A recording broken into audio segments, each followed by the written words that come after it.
nde makambo na Excel Media, ngolu nde sukisa na Excel Media nde makambo. Boze belé bolanda biso de partout, boza na Europe, na Amérique, na Afrique, partout oyo bozo capter biso, en tout cas bambote na bino et sengoza makasi pour bozo continuer ko s'abonner. Bozo continuer bino nde ba téléspectateurs na biso, bino nde ba internautes nde makambo. Alors pour aujourd'hui, dans le cadre de cette émission Bosolo sans tabou, je ne suis pas seule.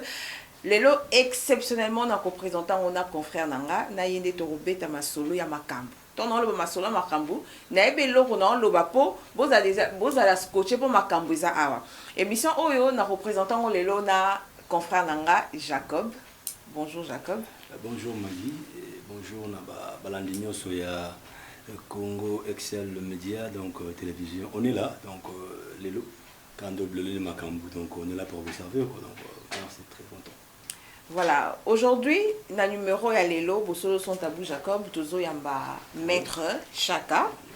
Maître Chaka, aza maître ya karaté te, aza maître ya judo te, toza pena au droit pénal au nini te, to yamba maître, yé moko se présenter boye baso ki aza maître nini. Bonjour maître Chaka. Oui, bonjour Maggie. Merci ndenge au recevoir biso, na yo to rolobela Bosolo son tabou. Ton le sans tabou, oso comprendre ce qui est anini. Donc, tu as le marambu nyonso. Oui, oui. Nyonso na mozindo vraiment. Maître Chaka azanani. Oui, ngai Maître Chaka, naza maître spirituel. Donc, naza maître spirituel universel. Donc, cela veut dire que ngai nde nazawa, naza ressortissant ya religion moroté. Naza peut pencher la religion moroti. Donc, naza maître spirituel universel. Donc, naza pour na batunyo surtout. D'accord, maître spirituel, c'est quoi musala ou sala rani? Pourtant, on lobby spirituel, tout le monde est spiritualité. Oza na don ya prophétie, oza pasteur, oza évangéliste, c'est tout oza nani na maître spirituel na yo na. Maramni o salaka en principe. Bon, naza pasteur te, naza pe diacrété sur évangéliste était naza maître spirituel donc ndenge nazali awa naza na ba art mystique donc naza na affinité à ba art mystique et belé quand on parle de la spiritualité ne engendra ba art mystique nion surtout donc naza maître spirituel donc naza maître spirituel généraliste donc naza na spécialité mon côté na kati ya spécialité moko on naza penché na ngote naza généraliste na kati ya il y a monde spirituel, tout comme monde des esprits. Voilà. Au lobby, dans le monde des esprits, monde spirituel, et la question là, je ne sais pas si Jacob a une question après. Dans le monde spirituel, tout le monde est sorcellerie, il y a kati, tout le monde est envoûtement, il y a kati. Mais d'abord, avant de nous expliquer, biso, envoûtement, on a sorcellerie, tout le monde est bandeli. Ndenge ba barato bandano ibandeli ebandaki ndenge nini okoma maître spirituel ezalaki ndenge nini ba initiaki epa mutu okotaki na école moko bokendaki formation ezalaki ndenge nini po koma lelo omibenga maître spirituel ngai ba initiaka na mutu te ba formanga pe na mutu te tant nazaka na âge ya 8 ans na âge ya 8 ans nazaka omona makambo on a 8 ans nazaki no mukena nazaki omona makambo mama oya botinga omona makambo de tijo nazaki komona makambo oyo eza makambo eza mystérieux donc so na moni likambo na yebisi mama nanga amoni ngo ekokisami OK ezala taso na lali na pongi ezala boye à l'œil nu nazaki komona makambo na âge ya 8 ans des places oyo don wana et se déclenchaka na âge ya 8 ans nde mama nanga tellement foi na ezaki faible nde ameminga pa basango bazwingai bachenga ba maya mungu na misu croyant que ngana zaki ensorcelé mais logo ezaki eloko moko boye na botamaki nango déjà bache ba mayi wana ya mungu na misu mais ezaki nango kaka ba gymnastique apamba bando sala par contre donc disons na komaki na multitude ya ba vision lisusu kana âge ya 8 ans wana tina ndenge na koli nango tina ndenge depuis ton a botamaki ezaki na ba ayant droit spirituel oyo bazali ko enseigner nga petit lelo ba continuer ko enseigner ngai donc quand je parle des ayant droit spirituel ezaba ba esprit au bazana monde invisible les maîtres makambo le balo c'est ça va cher des poula bato bazana monde invisible yo mona bango yo biso to mona bango te ka yo mona bango bazo enseigner yo vous avez un jour qui jour bien précis, une heure bien précise, ou dans une formation, et ça qui nous expliquer en tout cas, Marambo Loba, on comprend. Tenez, Jacob va comprendre. Premièrement, d'abord, Nzambe est invisible. Oui. Nzamba mona na raté. Bamsu ba Nzamba za esprit, Nzamba mona na raté.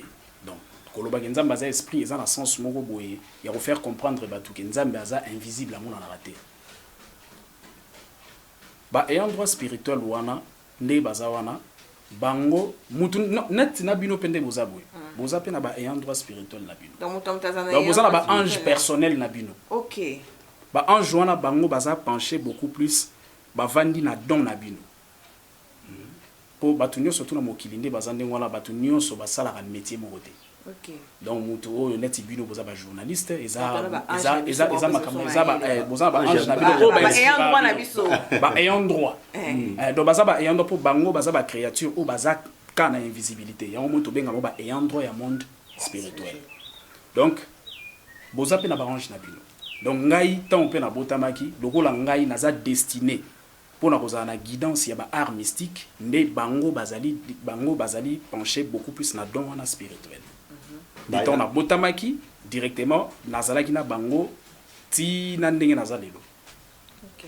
Jacob donc bayaka à chaque temps quoi apprendre la spiritualité au oui bayaka sans que na benga bango. Donc bayaka de bango moko ba bayaka bango moko soyi bazana posa ba enseigner nga lika moko boye to ba avertir nga lika moko ba roya quelque soit dans la circonstance nini. Donc ce qu'on dit to ça peut ba roya pe. To suka biso ba. Soki dans la circonstance moko oyo esengi ke ba ya sikoyo. Ba roya. Eh ba y a un droit à mettre pose dans cette émission. Soki boya sima boye sima. Ce qu'on mettre question na ngai avant to kota na envoûtement hein Jacob na sorcellerie. Est-ce que maître tu crois en Dieu? Oui, Nzamba existe. Naza atete. Naza atete, Nzamba existe. Donc, oya créanga eza Nzambe. Nzamba existe. Pourtant, on a une question, on a affirmé qui existence ya Nzambe, mais dans l'invisibilité. OK, d'accord. Si quoi sorcellerie, tu vois qui aux maîtres spirituels, la spiritualité généraliste, sorcellerie eza envoûtement eza sorcellerie d'abord eza nini maître yo za nos sociétés. Non, on a sa société. On a nos maître spirituel. On a un maître spirituel. Sorcellerie et zanini. D'abord, sorcellerie, ezali, yango ebimi na kati ya magie noire. Oh. Sorcellerie ebimi na kati ya magie noire parce que un sorcier ou la sorcellerie, ezali art moko boye oyo yango batu basalaka apprentissage ya ba sortilège na ba maléfice. Yango la sorcellerie. Donc ebimi na kati ya magie noire. Donc magie noire eza magie moko oyo epesaka mutu gloire te ke pesio gloire moko boye oyo okotika nango éternellement. Donc epesio gloire mais eko rabaisser ko leka gloire oyo yango epesaki yo. OK. Donc magie noire ezali yango nde e engendra sorcellerie. Des sorcelleries ebimi na kati ya magie noire. D'accord, yango nde donc quand on parle de la magie noire, tu as combien de sortes il y a magie d'abord? Tu as 7 sortes il y a magie. Lesquelles? Magie blanche, magie noire, magie rouge, magie bleue, magie verte, magie rose, na magie violet. Et ça dit 7 sortes il y a magie. 7 sortes. Et ça magie oh ezali active na kati ya monde invisible. Est-ce que maître pe ba magie wana nyo surtout eza na ba définition nango eza pe na sens nango oyo ezopesa na monde réel awa. OK. Jacob. Est-ce que maître ba magie wana otangeli biso 7 sortes de magie wana 7 sortes de magie oyo otangeli biso wana est-ce que toko yeba fonctionnement nango moko na moko couleur parce que tu as couleurs différentes couleurs.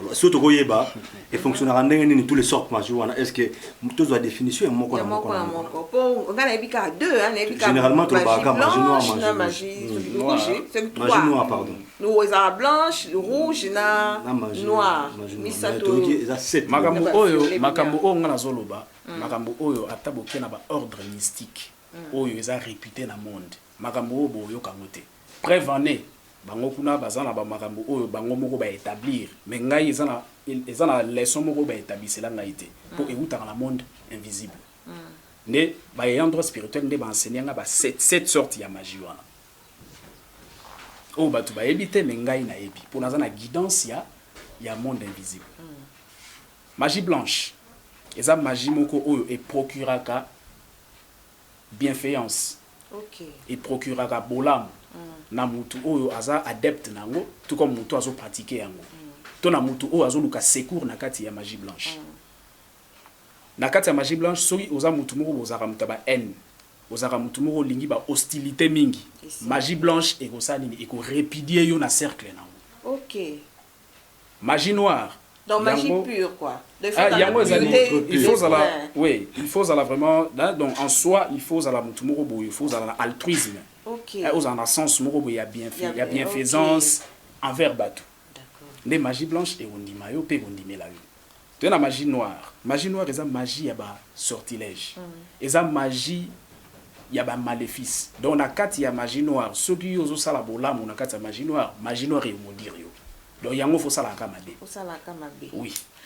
Ah, je vois. Tu na magie rouge. Je vois. Tu na magie rouge. Magie rouge ezali magie oyo yango et procurera rien que pouvoir. Autorité, domination. Pe epesaka mutu opportunité ya makambo oyo mutu ayekola te pa sala te mais epesi opportunité na pouvoir osali yango. Tel que magie rouge comme ça mutu président de la République mais otanga na yote. Magie rouge comme ça yo gouverneur de la ville et comme ça yo na ba institution ya likolo. Mais oyekola makambo wana te. On a musala ya magie rouge parce que c'est la spiritualité qui contrôle le physique. Tu as la magie bleue. Magie bleue ezali magie à purification. Donc ce qui mutu a commis na sanctification.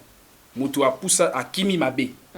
A osala beaucoup plus, ça ont multiplié ba acte moko bo ezali ba acte ya malam. Directement mutu wana a comme purifier. Purification c'est ça na âme ya mutu. Couleur bleue wana na pesa bino exemple moko. Bomona mapata za couleur bleu. Ezara bleu. Ce bomoni mapata bleu bongo. Boye bake neza ndengwala likolo eza pur, ba orage ezate. Eza synonyme ya purification. Donc maître pardon, moi question moyelinga. Déjà la étoile filante et leki, ce peut te moni étoile ce que leki faut ça moi veut, ce peut te moni ma pate comme il te profiter plutôt ça moi veut. Non, voilà na pesi exemple moko pour penser que voilà exemple pour na ça purification o ezali purification moko divine, universelle o nzamba tia déjà pour na bato. Donc na sali allusion na yango. Ah d'accord. OK. Na pour na ba étoile filante on a toya, on est dans la carte astrologie mais toya. Toya na magie verte. Magie verte eza magie oyo eza na pouvoir, le pouvoir oyo eza na banzete. Na ba herbe, ba matiti. Yango ezali pona ko guérir batu. Na ba maladie oyo eza incurable, na maladie nyonso tout. Ne magie verte evandi pouvoir on evandi na kati ya banzete evandi pe na matiti. Na ba matiti bat balia kana o bat balia kate nyonso e procuraka toujours guérison au cas où mutu aza maladie, au cas où mutu aza na ba problème moko boye. On a magie verte. Tu as magie rose. Magie rose ezali magie de l'amour. Donc na kati ya magie wana ezana influence mususu ekota raté à part influence d'amour. Donc magie rose eza influence d'amour. Donc yango eza magie ka ya bolingo, magie d'amour. Donc des neozuka magie pour linga basi to expliquer non magie bolingo d'abord non bolingo ndenge za ndenge wana soki nzamba zaki bolingo te nde stabilité ezate na mokili o tozana ngolelo oui poye mo nzamba obike ye mo za bolingo oui nde yango wana bolingo wana oyo nzamba loba bolingo wana lokwa batu ba ko définir yango te définition ya vrai sens ya bolingo eza na kati ya magie rose. Tous la magie, dernière magie, ezali magie violet. Magie violet, ezali magie oyo yango est privilégié kaka ba mort ya batu. L'épée ça privilège. Que soki mutenga ote am ya mutu. Tout comme a ote esprit ya mutu mutu akufa. Donc passage wana épée ça m'amène à magie violet. So moni na ebembe ba katafak nge ba chaka bon la couleur même ba sango pe na ba mesa ba requiem wana ouais oui ezali omoni ba couleur nyo surtout ça significative. OK. Donc ba couleur nyo surtout ça significative et loko o eza inutile na mokili ezate. Donc nyo surtout un sens. C'est comme mettre magie ça bientôt magie ça mabé. Oui, magie n'exande ngona en soi yango moko na pureté nango magie ça bien. Mais magie est comme à mabé, ce mouton c'est la ngona ndenge ya mabé. Mais magie noire, magie blanche ça la bien. Magie blanche ça magie rose, ça la bien. magie blanche eza magie moko divine eza magie moko divine donc magie wana eza mabe te donc bref on est soki yo oza muta mabe oza na kati ya magie blanche ekorépudie yo na cercle nango ebengana yo na cercle nango. Ok. Donc ba magie oyo penza esengeli mutu. Donc magie oyo mutu akoza na ye nango. Magie oyo eza purement mauvaise ezali magie noire. Eza purement mauvaise. Mais nyonso to wana na violette. Magie noire na magie violet. Eza ba magie de magie wana eza ba magie moko oyo esalaka makambo nango simultanément.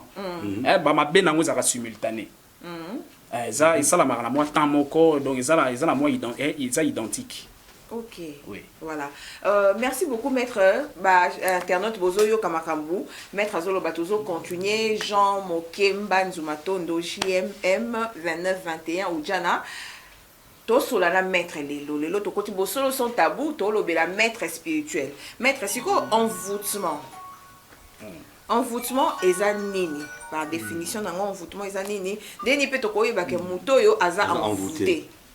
Pour moi, so yo penza yi ozano envoûté ndenge ozana so bon mais comment est injure hein Jacob à tort ou à raison pas envoûtement parce que nous sommes aux appels non aza envoûté te nga so na ibili kambuté kozwanga te mais ba mususu na aza na tort na aza na raison ba bokeli libo mezuye ba envoûté yezuye ça la marande ndenge. Bon envoûtement d'abord ndenge za ndenge wana yango eza au-delà ya désir ya mutu au-delà ya instinct ya mutu nde envoûtement efandi wana pour soki mutu oza na fort désir moko boye oza kosacharne na eloko moko boye oza envoûté mpo na eloko wana c'est ça l'envoûtement sikoyo envoûtement ya malamu eza envoûtement ya mabe mpe ezali envoûtement en soi yango moko eza yango nano mabe envoûtement yango moko ezali donc eza donc disons tokoloba eza mo moko boye tout comme expression moko boye oyo ezosignifier signifier au-delà donc disons mutu tanga komaka au-delà ya ba besoin au-delà ya ba désir na ye.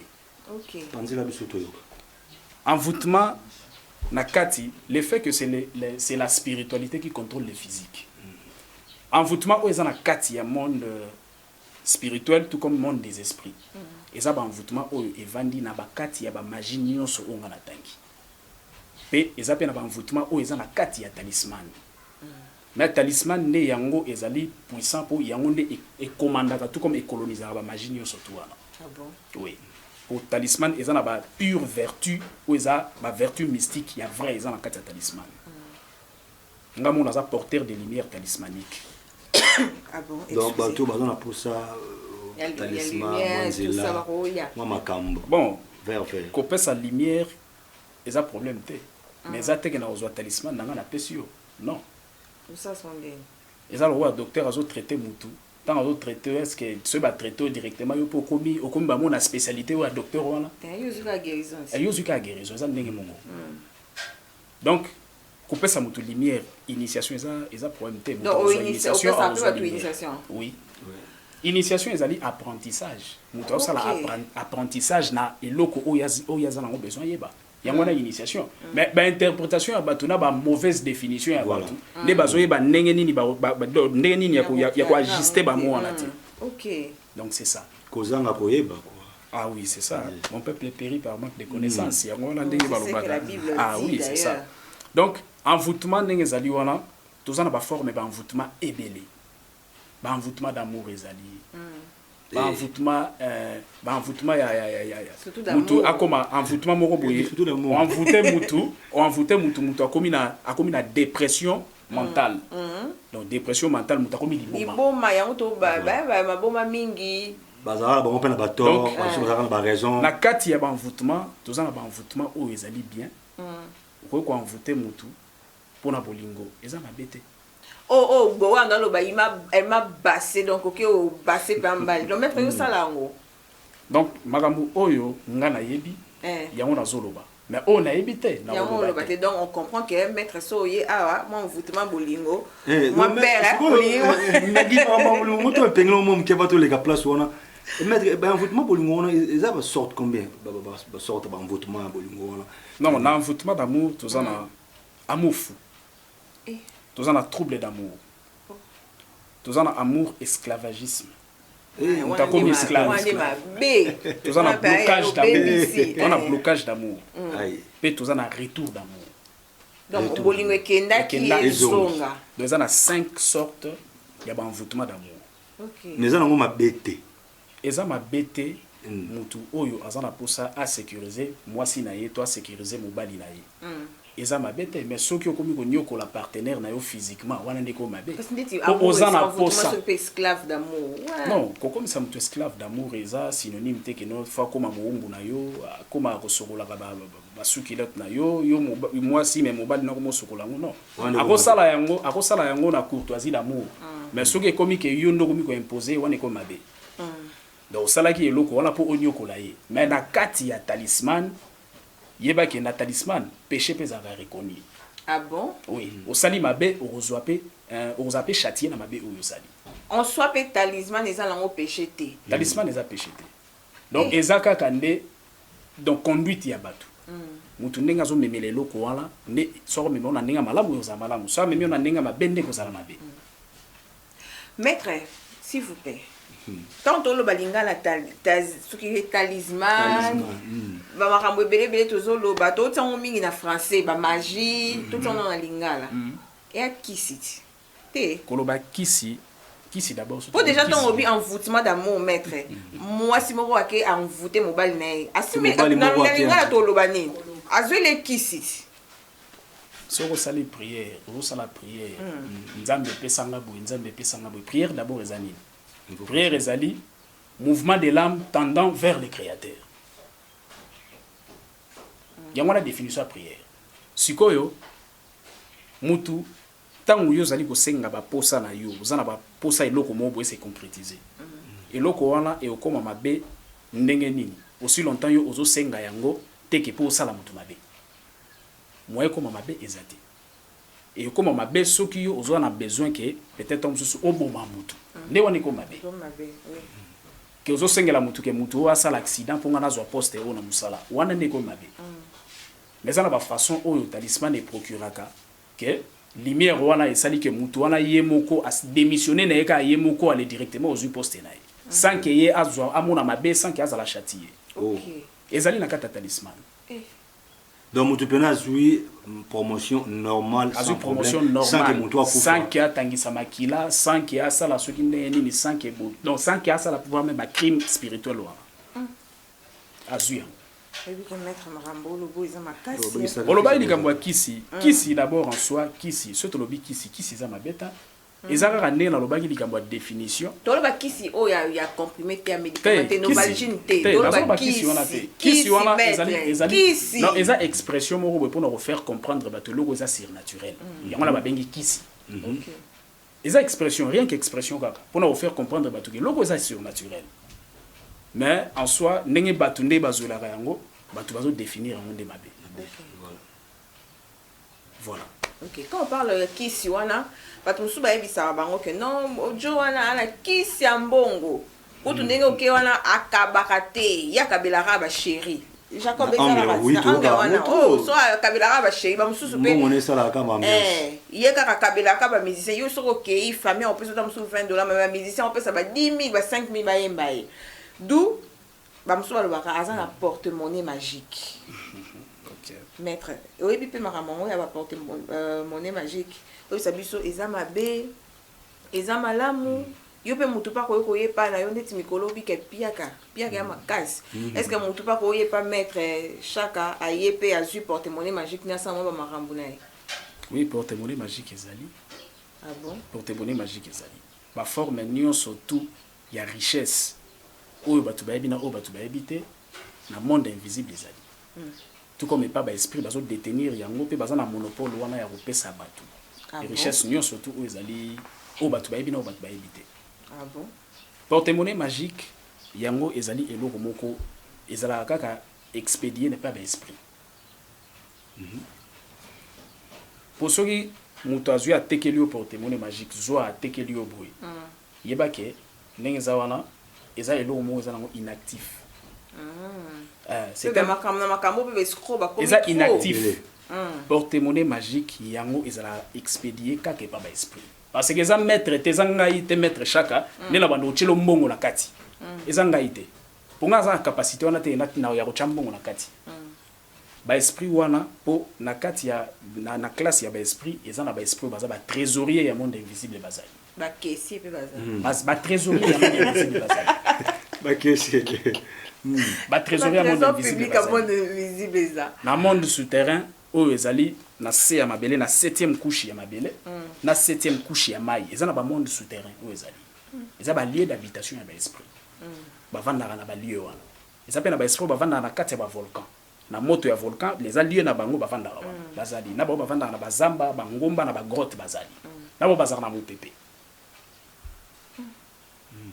donc yango wana porte-monnaie magique na ke nango kaka bongo po parce que ezalaka processus moko ezalaka très sévère. Comment ça expliquer biso parce que yo ko ye pendant nga na posa porte-monnaie magique mais yo moko d'abord non nous andingona il faut na lumière naturelle oya yo il faut na chance ne ba chance il faut na chance après ça on n'importe qui te yo zo luka kisi ya bitumba mo binde babeta likofite kisi ya ça ta mo ni discernement te donc avant aux porte-monnaie magique il faut na moi il faut osala ata oza non piaker ndenge batne baloba ata piaker mais mutu ata za piaker mais azala na moi azala na lumière moko boy lumière wana ezalaka introduite na kati ya destin na ye yango na ndi chance na yo il faut ça quand même na moi chance wana oui ezala batu mususu bauti na ba famille moko boy o eza famille wala bakoko wana balobaki note bango bakosimba bakozwa mbongo na voie mystique te mais ezalaka réparable pour nga na okota en contact na ancêtre ya famille wana na koti en contact na bango na imposer bango ke koko na bino boye il faut bopesa ye bofongola nzela boye soki bango bakangi nzela eza na ba terme mystique o nga na ko réciter o bazwa châtiment maître limbisa na ndenge mabete oza province ni nga naza mokongo nga sikonde naza boye na mongala donc pour cela na koko na biso na ya silingi il faut beta par nini yo sikoyo wana o mutu ya wapi kutu naza mutabako donc équipé na Équateur kuna ko luka nini na centre na biso na ya silingi na biso ko luka nini maître ta yo moko la spiritualité ko limite à la te omoni bato nyo surtout o bakufa bato nyo surtout bakufa net na continent ya Afrique awa ozala na Guinée ozala na Sénégal ozala na Mali ozala na Benin africain nyo sosoka kufi eza na esika moko oyo ba africain basanganaka bango nyo surtout bon voire même de naza na capacité voire même ya kobenga ancêtre blanc na bengi à l'aide ya talisman bon parce que na pouvoir wana na lumière wana naza supérieur ya ba mort wana na kobenga bango pe na imposer bango pe na tindi bango aïe kubanga maki banu banga tinga banga na tinga banga na pasi mais ce qu'on est là comprendre t'es vous mettre les jours au na ko na biso c'est aussi c'est misango na opesa message bisa ko na biso c'est aussi c'est ça problème te na otinde ya message. Merci beaucoup na bao bato continuer mission merci na bao bazola na biso merci beaucoup à Jules Somao les sauveurs mon grand frère propre grand frère personnel lobi na fandika bono ka porte-monnaie magique te na fandika bono ka tente message et continue ta la bouille et loco merci beaucoup Jules Somao les sauveurs et maître mais magi maître a comme ko marquer moi place wana te parce que ouais comme sommes tous ne maître solo baboye ba vérité no so ba esprit ba ko fâcher au misi ba vérité no so libanda non ba esprit ba esprit ba ko silike za ba esprit négatif pour moi là un esprit positif il faut aussi que là yo to biso non ba ko silike en fonction ya bato baza en contact na bona moki d'accord OK sikoyo porte-monnaie magique ma sorte nango porte-monnaie magique yango nyonso za na condition moko te yango monabi eza processus moko très sévère eza processus moko très spécifique donc porte-monnaie magique eza eloko moko oyo bako o ba esprit bango mo bako expédier soko za la couleur nini nanga moko maître o naza ko benga ba esprit na ba ya kotika yango nanga mo na ebité o za la forme nini o za la couleur nini eza la ndeni ngana ye tengate moto aye moto yango omoni ke aa na lumière ntango aye wana maître na na mposa porte manger soki mpe yokaka manger makambo oloba esali désordre na motu naza besoin ya porte monnaie magique aye wana yo osali invocation soki motu aye otali mpe moto yango lumière ça va moto oyo bagenre bato oyo bato basimba mbongo ezala ndeni osali baincantation mpo biyo moko couleur ya porte-monnaie na oyebi te soki ezala rouge soki mpe ezala vert soki mpe ezala ndenge nini bosali baincantation bu ndenge jambo okembaka loba grigi ekiti porte-monnaie ekiti couleur ya porte-monnaie magique to grandeur nango to dimension nango nde eza ndenge wana eza na problème te eloko oyo eza primordial na kati ya porte-monnaie magique ezali contenu ya pouvoir oyo eza na kati parce que yango nde eza ndenge wana ekouta mpe likolo boye ba euti likolo pa ebini ekwei ekobima mpe na se ya ndeti jour mosusu mpe anto oya tosala mpenza porte-monnaie magique wana ezanga te eza ata jacob ya osinga porte-monnaie magique na ye totali mpenza tosali mpe démonstration tout est possible tout est possible mpo nazoloba makambo oyo nayebi mpe makambo onga nasalaka tout est possible soki porte-monnaie wana eye directement wana avant nasala motu wana na otala déjà makambo na ye nyonso tout donc nasali déjà art divinatoire nasali divination mpona koyeba makambo na ye donc voyance moko très profonde mpona nayeba makambo na ye siko porte-monnaie na soki moto wana azwi donc ye moko ka ifa mona ndeti bato mosusu batiki porte-monnaie moto afongoli abendi bamiyibi mpe bazalaka moni mwa porte-monnaie abendi bafongoli ya lokola eza contrat oyo ye asalaki na baesprit wana baesprit wana bango mo baza na charge ya koprotéger porte-monnaie wana bakoyiba yango te motu mpe akoya afongola yango te soki eza baesprit négatif nde bakoanvute motu moko boye nde toti olobela mambo anvutema bakoanvute motu moko boye akomi kaka na mposa aya simba eloko wana afongola yango et c'est ainsi que bakoki kozwa eloko moko boye ya nzoto na ye wana noloba na ka ya baesprit baza négatif mais baesprit baza positif bango bayibaka chance ya motu te bamonisa mpe bato pasi te sikoyo porte-monnaie magique wana eza na délai motu soki azwi yango ozwa yango toute une vie to eza na une certaine période omona motu wana apeli après asuki ezala ndeni porte-monnaie magique ndenge eza ndenge wana eza na bacontrat nango oyo eza eloko nyonso eza na contrat eza na suka mpe porte-monnaie magique à vie mpe ezali otika nango vie mobimba ezali eza ndenge yo kosola na baesprit na bacondition bakopesa yo ok sikoyo tozokoma na suka maître bato mosusu ntango tokóma na décembre population ekomaka ebele ke monta mosusu ofandi na taxi bozofina na bambouteillage ekomi bato ya makolo bazotutana baloba bato bakufaki bazongi baye ofete babonane baye ofete na noel est ce que likambo wana mpenza ezalaka ya solo oui eza vrai baya osani papa les morts sont morts physiquement mais les morts ne sont pas morts spirituellement. Kasi spirituellement eza spirituel siko bambouteillage ni baosalela biso totutana na bonde bato bakufa babimaka eza na jour moko bango babimaka parmi 7 jours ya semaine eza na jour moko oyo bamort babimaka nde jour nini wana mete journée ya mercredi 2 ou 3 journées lelo samedi chance journée ya mercredi nde bamort nyonso babimaka baye osani babimaka une fois na semaine baye siko kosani ni pourquoi seulement babimaka une fois na semaine parce que mercredi ne eza ndenge wana mpo jour na jour eza na bacouleur gouvernante nango mercredi ezali journée moko oyo eza multicolore eza na multitude ya bacouleur nde journée wana mercredi eza journée moko sacré mpona bamort babimaka bayaka bazalaka accompagné na baesprit oyo bakengelaka bacimetière babengo bafafarde nde bafafarde basécurisaka baesprit ya bamort wana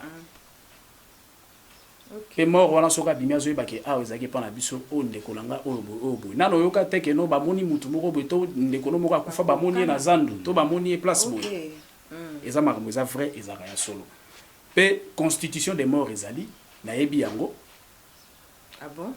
très bien ndenge bamort ndenge na séjour des morts ndenge baloi oyo ezala na séjour des morts ndenge ezala wana tozongela yango prochainement ntango toya olakisa biso démonstration ya porte-monnaie magique na bateme mosusu ntango tokoya koexploite maître oyebi ke ndenge oza na maître chaka bato ebele baoboya yo baoboya yo en tant que oza no maître spirituel te ayebi elo te baoboya yo mpe bato baotala émission baloba rien l'autre rien au global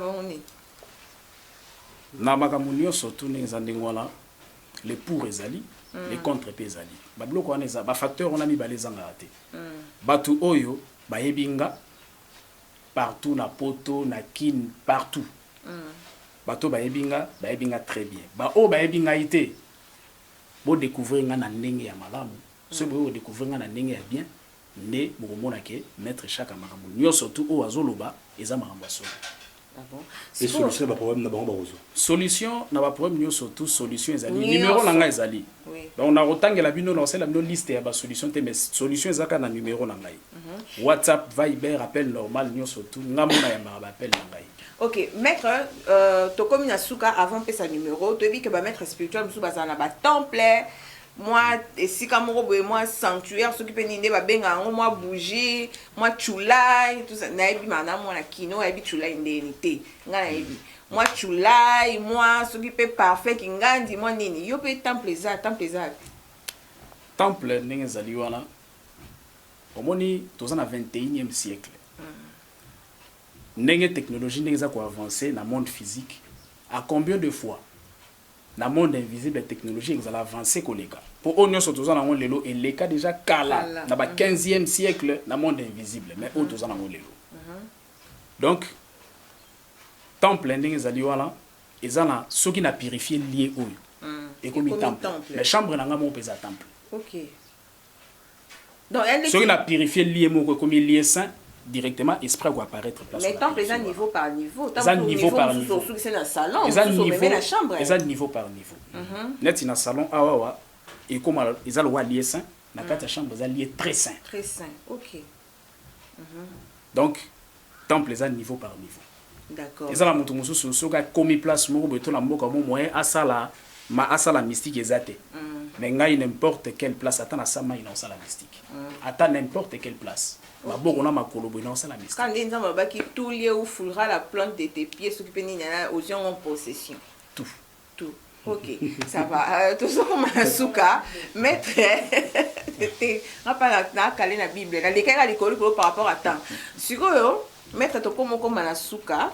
Au sa numéro pour quand on lobby monde peut évoluer les bosses qui sont yé dans mettre mon robot yo mobi penda au penda dans mettre mais toi penda dans quoi mettre tout le monde dit vraiment que ça va monde peut évoluer ça on sous il faut ça sur côté à non monde des évoluer et pesa numéro na yo il y a des gens qui nous suivent bah tu peux ba na poto partout bah ça peut-être n'a pas problème à distance personne pour ça la ka ko yebisa bango so petam na WhatsApp a la possibilité o ya Kinshasa te Congo te atam susu na mboka mo Ouzbékistan kuna avant pour ça contact na yo ça ndenge ni bon frontière d'abord na spiritualité frontière ezala te frontière na spiritualité ezala te batu partout place ba nyonso batu baza ata ba baza na Chili ata ba baza na pôle nord na pôle sud na quatre coins du monde ba ko atteindre ngai ngape na ko atteindre bango.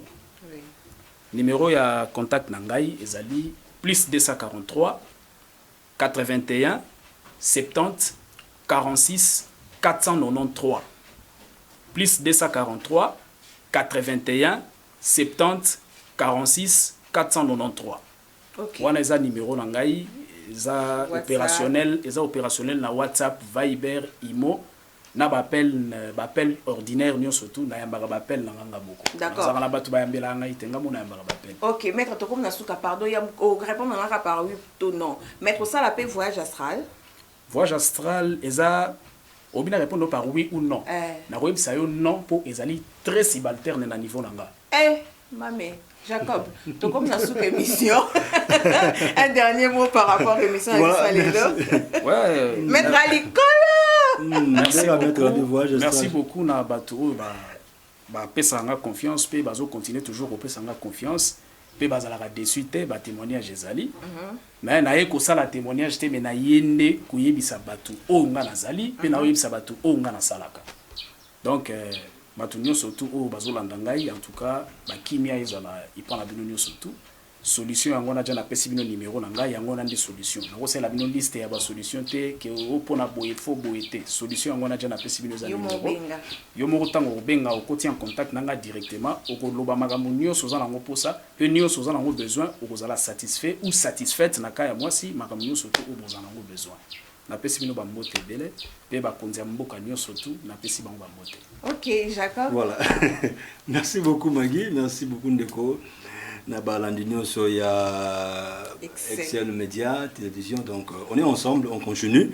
Donc je crois que c'était qu'une partie remise. Torozong encore la deuxième partie et pour tous encore bah show na spectacle en tout cas bah tu vas recevoir encore plus. En tout cas c'était un grand plaisir. Merci beaucoup. OK, merci beaucoup Jacob. Merci à tous nos téléspectateurs. Gaëtan Vandal, merci pour la confiance. Nixon Balingui, Francis Balingi, merci Nabino. En tout cas, beau s'abonner. Kevin Lokela, le réalisateur de cette émission, il est à la prise de vue, à la réalisation. Grand merci à toi, fan nanga, téléspectateur nanga dans le bi, Jules Somao, les sauveurs, en tout cas, merci.